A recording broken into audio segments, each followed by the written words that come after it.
Hello welcome to కృష్ణామృతం. ఈ రోజు మీకు ఒక మంచి ప్లేసెస్ చూపించబోతున్నానండి. మనం నవనరసింహ క్షేత్రాలు, ద్వాదశ జ్యోతిర్లింగాలు ఇలా ఉన్నాయి కదా, ఇలానే నవనంది క్షేత్రాలు ఉన్నాయన్నమాట.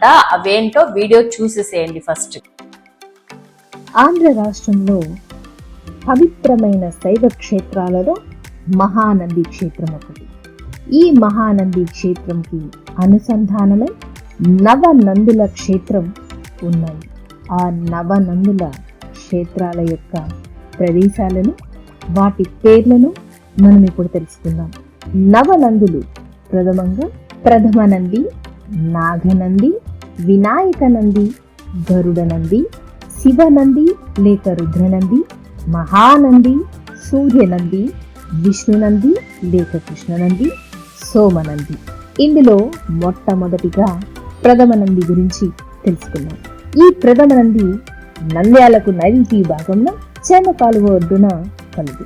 ఇచ్చట పూర్వం బ్రహ్మదేవుడు తపస్సు చేశారు. బ్రహ్మదేవుడు కోరినట్లుగా పరమేశ్వరుడు ప్రథమనందీశ్వరుడై ఇచ్చట పార్వతీదేవితో సహా కొలువై ఉన్నాడు. ఇచ్చట ఉన్న పార్వతీదేవి శ్రీ కేదారేశ్వరదేవి అనే పేరుతో ప్రఖ్యాతి చెందింది. కార్తీక మాసం నందు నెల దినములు సూర్య అస్తమయ సమయమున నందీశ్వరులపై సూర్యకిరణాలు సోకుతాయి. నవనందులలో రెండవది నాగనంది. ఇది నంద్యాల పట్టణంలో ఆంజనేయ స్వామి దేవాలయంలో ఉంది. పూర్వము నాగులు గరుత్మంతుని దాటికి తట్టుకోలేక తిరిగి వచ్చి నంది వాహనుని గూర్చి తపమాచరించాయి. ఆ ప్రదేశముటచే దీనికి నాగనంది అని పేరు వచ్చింది. ఇచట అమ్మవారు శ్రీ పార్వతీదేవిగా ప్రసిద్ధిగాంచారు. నాగులు తపమునకు మెచ్చి నంది వాహనుడు వారికి అభయమిచ్చి కాపాడాడు. అందుకే దీనికి నాగనంది అన్న పేరు ఏర్పడింది. నవనందులలో మూడవది వినాయకనంది. ఇది మహానందికి ఆగ్నేయ భాగమున చాలా దగ్గరలో కోనేటి గట్టున వెలసింది. ఇచట పూర్వం వినాయకుడు విజయ యాత్ర కేగుచు నందీశ్వరుని గురించి తపమాచరించి అతని అనుగ్రహము పొందెను. వినాయకుని కోరిక ప్రకారము ఈ ప్రదేశానికి వినాయకనంది అని ప్రఖ్యాతి వహించింది. ఇక నాలుగవది గరుడనంది. ఇది మహానందికి పడమటి భాగమున ఉన్నది. ఇచట పూర్వము మాతృధాన్య విముక్తి కోరి గరుత్మంతుడు కలశమును తెచ్చుటకు బయలుదేరి విజయమును చేకూర్చుటకు పరమేశ్వరుని గూర్చి తపమాచరించిన ప్రదేశము కావున ఆ పరమేశ్వరుని అనుగ్రహముతో నాటి నుండి ఈ ప్రదేశము గరుడనంది అని పేరు ప్రసిద్ధిగాంచి ఉన్నది. తరువాతది శివనంది లేక రుద్రనంది. ఇది మహానందికి ఉత్తర భాగాన 10 కిలోమీటర్ల దూరంలో కడమ కాల్వ అను గ్రామములో కొలువై ఉంది.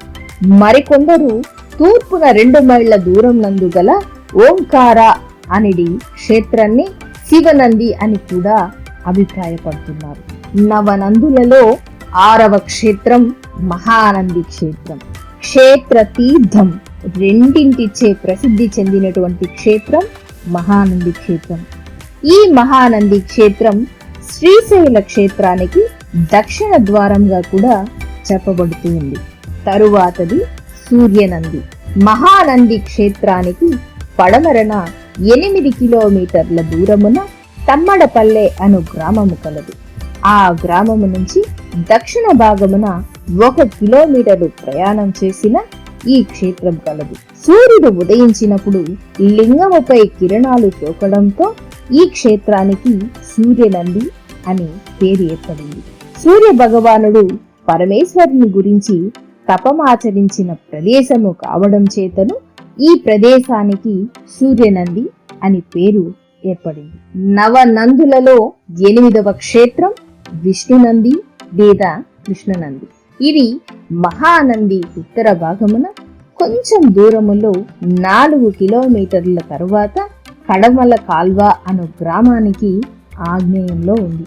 విష్ణుమూర్తి ఒకప్పుడు ఈ ప్రదేశములో నందీశ్వరుని గురించి తపమాచరించినందువలన ఈ ప్రదేశానికి విష్ణునంది అన్న పేరు ఏర్పడింది.